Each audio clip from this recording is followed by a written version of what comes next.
you have a car and you're working on it at your house and you're tightening bunches of bolts and you're putting things back together, you get in a hurry sometimes. Sometimes you overlook things. So you want to be sure that all the bolts are tight.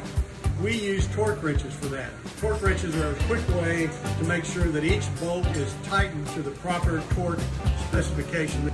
To know if you've got it tight enough, then the torque wrench is going to tell you because it's going to make a slight clicking noise. Hear that noise right there? That's the noise you're waiting on. A good idea if you're working on a large project to make sure that each bolt's tight. So the method we have in our shop is to use an acrylic paint pen like this, and every time we use the torque wrench to tighten the bolt to the right specifications, we put a mark on the end of the head of the bolt like this right here. You put a dot or you can put a slash.